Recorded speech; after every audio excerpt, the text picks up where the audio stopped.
Damir Bogdan is CEO of QuantumBasel. His talk will show us how technologies of the future already have an impact on today's industries. Quantum computing is in focus of this keynote. And Damir says that in combination with AI, this technology has the potential to have an immense impact on many, many industries. Within his presentation, he will state the role of quantum computing nowadays, and he will outline as well to us how corporates and startups can already engage in this field. Warm welcome to our last keynote speaker, Damir Bogdan. Thank you.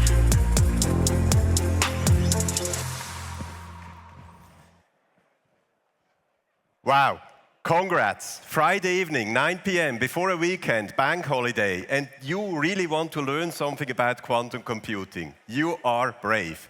Congrats for being here.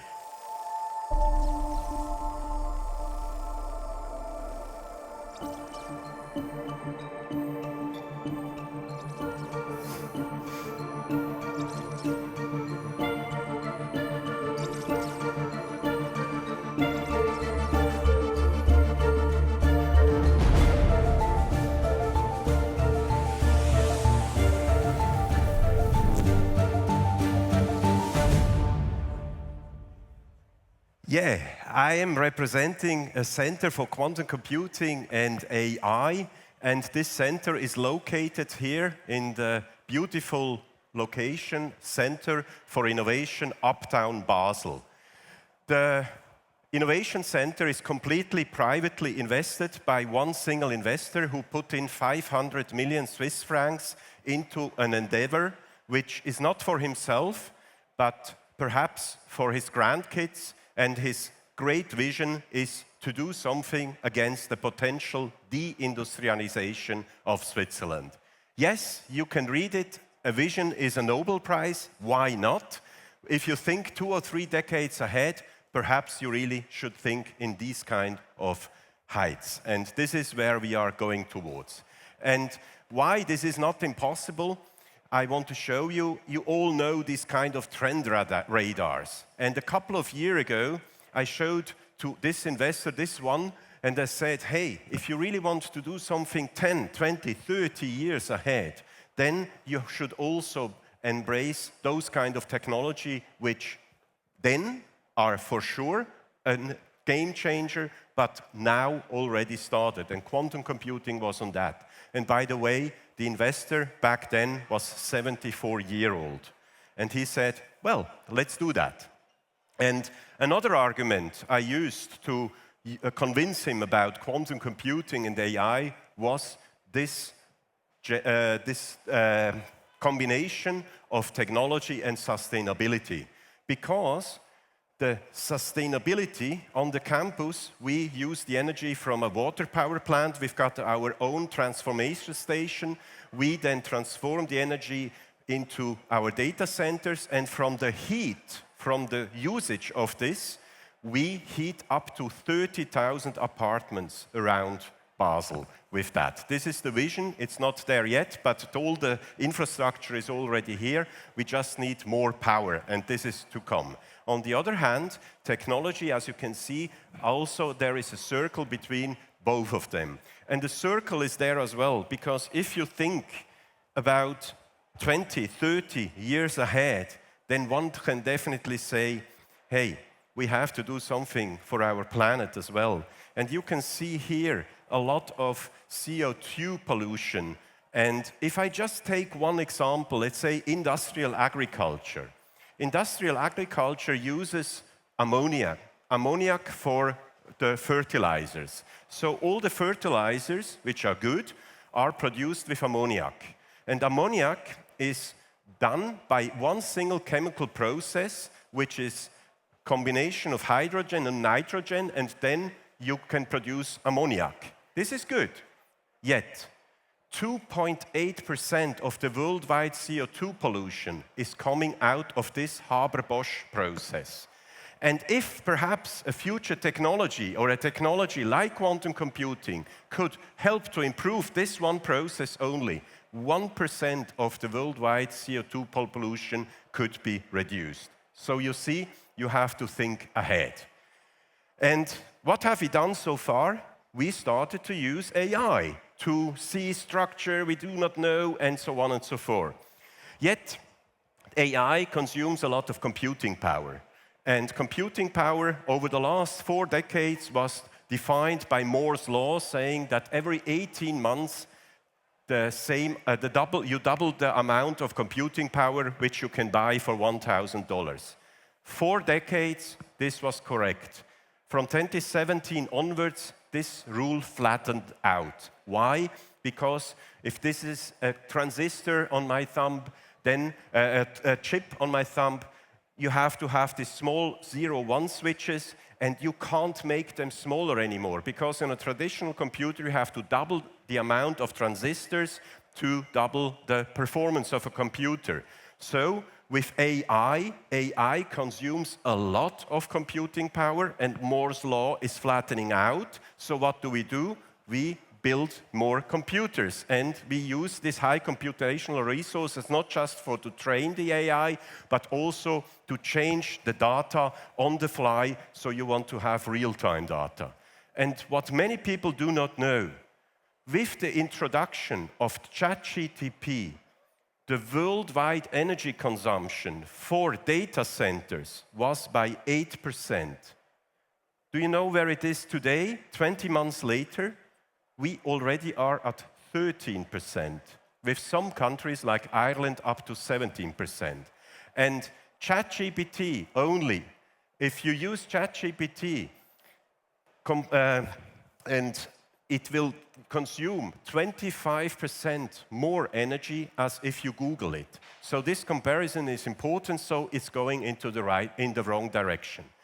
And this is why we say that quantum computing will have an impact already today, but for sure in the future for this kind of problems. Because with a quantum computer, one can compute immense data and diverse data and big computational problems. Now, where are we today? Some of the quantum computer hardware supplier says we are there in the left part of this window of opportunity.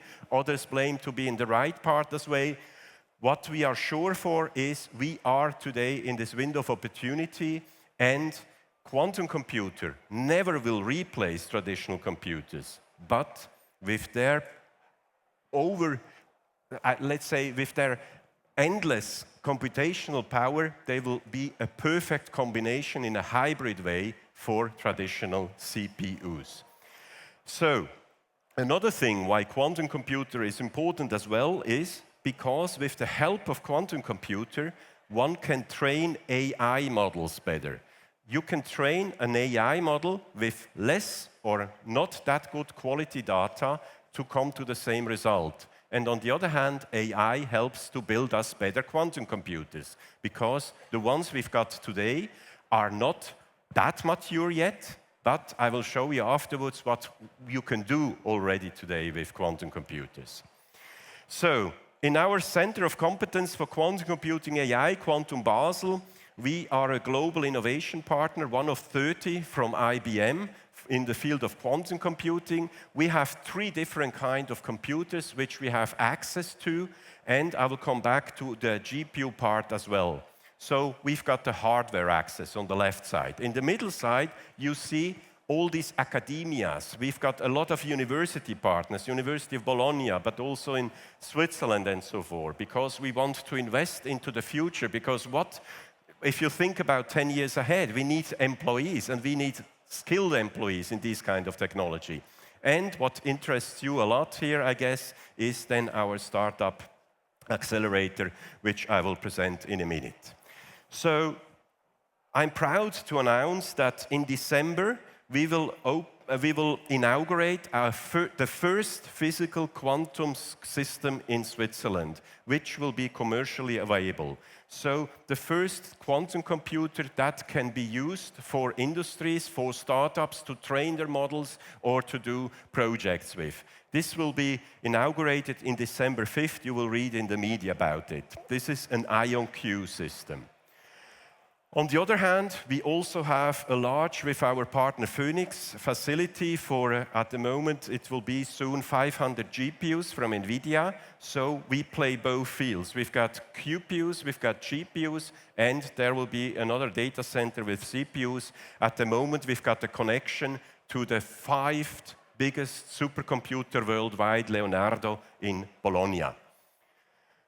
On the middle part, university part, we announced last week a collaboration with the University of Basel. We founded the Institute for Quantum Computing and Quantum Coherence, QC2, and with that we aim that PhDs can be trained, and we want to bridge the gap between science and industry. So this is more on the science side.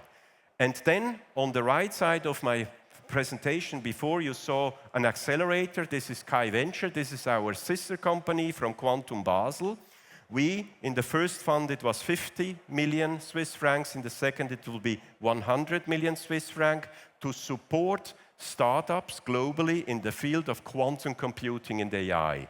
And they've started with this company building program, the incubation from idea to product, and they've got already now successful acceleration program.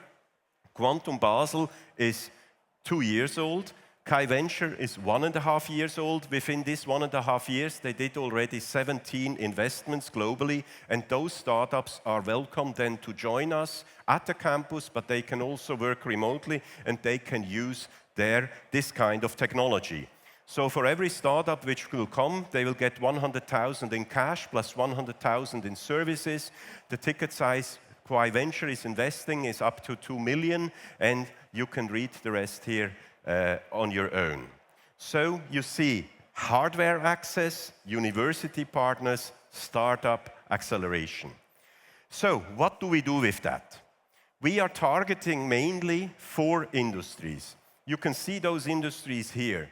But what we are really doing, we are looking for business problems which include optimization, simulation, or machine learning. These are the problems we can tackle today already with quantum computing. And I've picked up now for the next few minutes 3 of those industry projects we've conducted over the last 20 months. We already fulfilled more than 15 projects worldwide. And I'm proud to say that when I started with QuantumBasel, as I said 2 years ago, we now already have 20 employees, the 7-digit turnover, and it's coming along. But mostly proud I am if I can read quotes like that, or if I can show quotes like that from partners, from industry customers. And Vinci is a French conglomerate with 240,000 employees.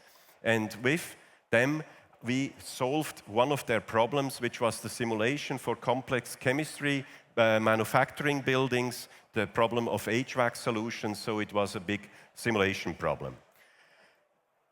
With Hermes, Hermes is the biggest logistic company, which is not nationwide owned, from Hamburg. Perhaps you know Otto Versand Hamburg, Hermes belongs to them. And what we are calculating right now is the last mile delivery for 4,000 trucks which drive through Europe every single day. And we are looking to optimize the route for the last mile, and we do the same then from next year onwards for the live routing of those trucks. This is something which is, you see, 800 million deliveries within Europe, 16,500 shops where they put the parcels, and then you have to distribute them for the last mile. This is a high computational power problem, which is a perfect fit for quantum computing. And when the trucks are faster there, it also means that they spend less of fuel, which is again good for CO2. Financial services, this is a bank, BBVA. It's a huge global bank. And there our partner D-Wave made an experiment. They said, okay, we want to optimize a portfolio, the yield of a portfolio. The yield is how much it costs and what is the risk. So the perfect yield is a perfect balanced portfolio. And the idea was you have a portfolio with 8 shares in it and you have to change it every month. And you have a basket of 52 different shares to put out of it. So over 5 years, this is 10 by the power of 382 solutions possible. We run that with normal CPUs. No computer came to a solution. Then we used GPUs from NVIDIA. And they came on the bottom right, you can see it, down to a solution with the tensor networks. They used 117,000 seconds to calculate the best yield. Then we used our D-Wave quantum annealer, and the same result has been done by 170 seconds. You see, 1,000x faster. A third example is from Basel, from a startup. It's Moonlight AI. Moonlight AI had a solution which allows them, instead that when you take a blood sample and you want to find out by cancer patients what kind of cancer they've got, it used to be that they have to go over a DNA sequencing. And this is a workflow of over 10 days. Now, with an AI solution, they have been able to predict the same results, the diagnosis, what kind of cancer they've got with the help of AI, and to see what genomics mutations are in there. And again, with the help of quantum computing, which when we came and we helped them, they can have the same results now in a couple of hours, plus with less good data. So if the picture isn't that sharp, they still can produce the same kind of data. So you see 3 completely different use cases which already have been delivered with the help of quantum computing, but they've got something in common. They are either optimization problems, simulation problems, or they are here for machine learning. Now, why is this important for startups? Because over the last few years, the race started towards IP. Many companies already are starting to take IP in quantum computing, be it in portfolio optimization, be it in other things. And I know you can't read the figure, but you see the curves, they are exponential. So before the gray on the left chart, before the gray part, the number of research publications, this was back in 2018, was 6,000 per year. Now it's already up to 18,000 publications which come out in the field of quantum technologies. On the right side, you see the patents as well, and down right, you see where the patents are coming from. Unfortunately, most of the publications, sorry to say it, pull it that way, are coming from China, followed then by some other countries. But Switzerland and Europe isn't there. And this is a little bit of a problem when you look for publications and for IP, because they define the future. And Boston Consulting Group predicted that 80%, 80, of the market value will be determined with those companies who are now in the game of quantum computing. On the other hand, positive news. First, on the left, the number of investments into quantum quantum startups is skyrocketing as well. Yes, there has been a 27% decline last year, but the rationale for that is that this money went into AI startups. And if you see the combination between quantum and AI, this is not a problem, because there is even more money flowing in the market. And I've circled for this time Switzerland, because here we can see that after US, Germany, UK, Canada, Switzerland is already in the 7th position in quantum and AI startups. So there we have really hope, thanks to people like you. So this is going into the right direction. Something as well, if you look a little bit the global map of the quantum investments from governmental bodies, this is also quadrupling over the last 3 years, yet Switzerland is there in the middle, 80 million. If I compare this to UK already with a couple of billions, this is factor 100 or 10, of factor 30, the difference. Unfortunately, I also must say, some countries like China are investing heavily, 15 billion in quantum already. And this is a little bit frightening. And if there are some people from the government in here, I only can emphasize, we need technology visas which are friend-shoring, and so R&D grants between allies should be allowed. And the restructuring of the taxation system, as it already takes place, I think Riegel Wenger in the morning already talked a little bit about this, because we made a lot of progress over the last decade. But I think there are still more incentives to come. So I've spent nearly 8 years in Silicon Valley. And as you know, in Silicon Valley, well, moving back and forth between Switzerland and California, yet there is always one more thing. And this one more thing I want to point out now. Because I've talked about the opportunity, I've talked about where the technology today is, I've talked about where the startups is and where the investment money is coming from. This one more thing has been defined by this nice grandfather down left, Peter Shor. You know, all the web traffic, or most of the web traffic, is encrypted. And Peter Shor looked at this encryption because most of the traffic, and we heard Thierry Kneisel before talking about banks, they use RSA encryption.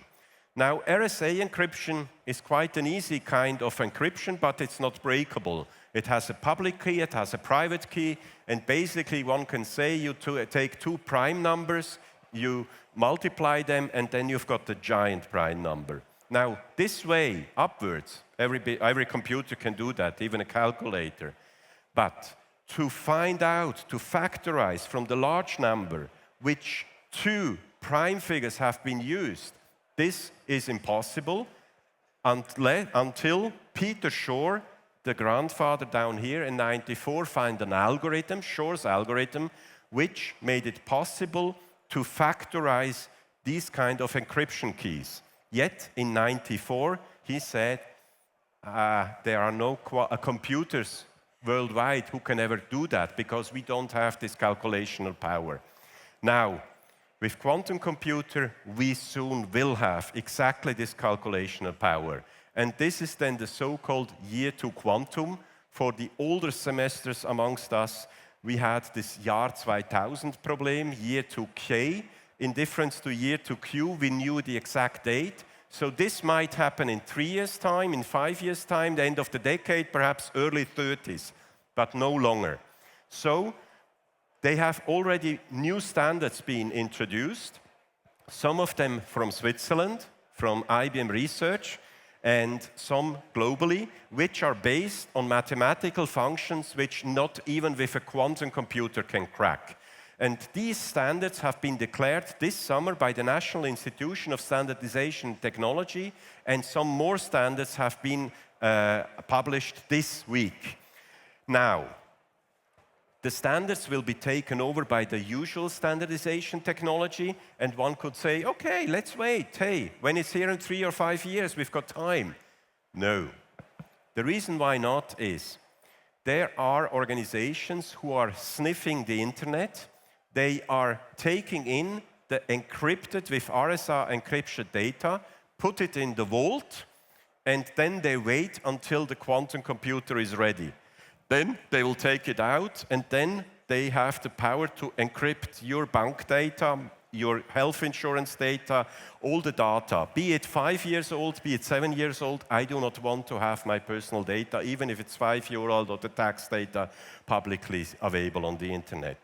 And this is why one has to start now and to understand this solution to the problem, the problem, to understand the solution to the problem. This is where we also can help, and this is the reason why we should start now. And I think my goal was to showcase a little bit where are we today, why quantum computing will impact tomorrow's technologies, industries, but is impacting them already, how startups can start to come into this market, and why it is important to be in there now because of the IP, because of the publications. And with that said, I want to thank you.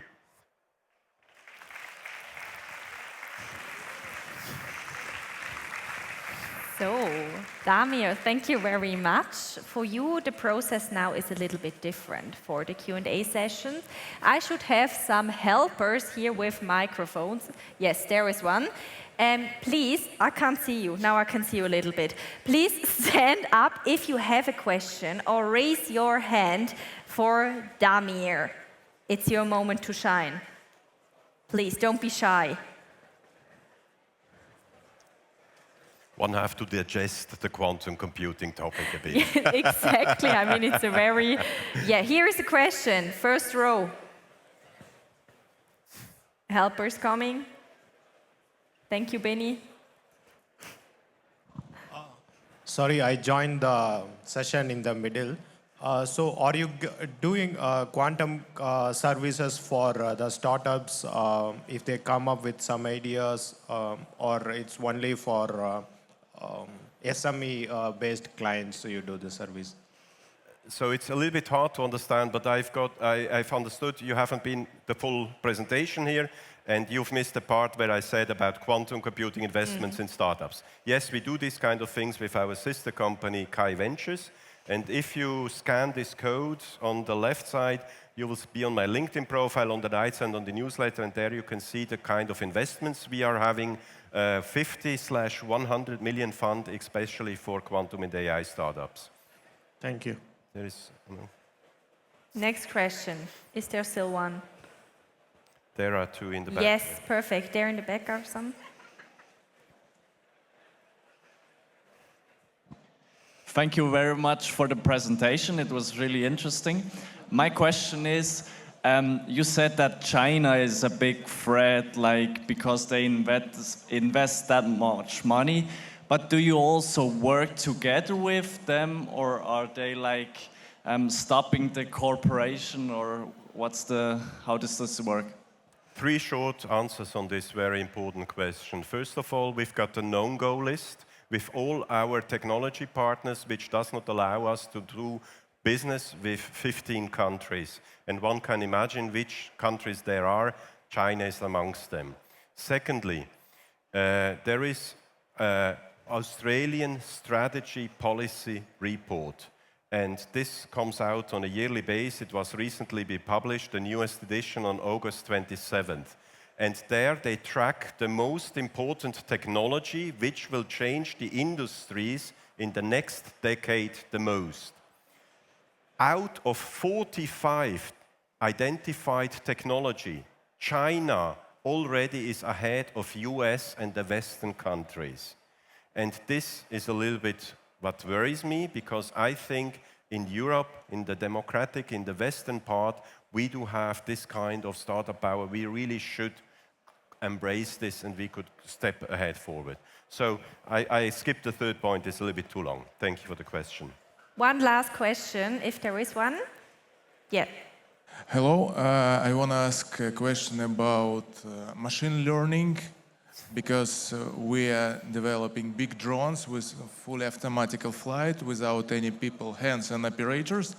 That's why it's really important to unite everything in autopilot, all this information from leaders, HD cameras, infrasonic sensors, and everything in one place to analyze, to fly fully.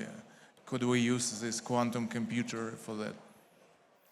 you can for sure analyze it, and I think when I heard it correctly, simulation, airflow as well, things like that, this is exactly the kind of topics which we tackle for AI solution with the help of quantum computing.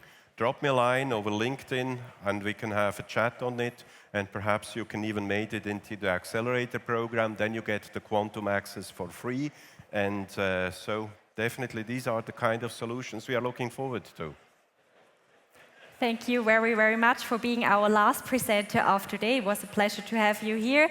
Damir Bogdan, ladies and gentlemen. Thank you for your patience. Thank you.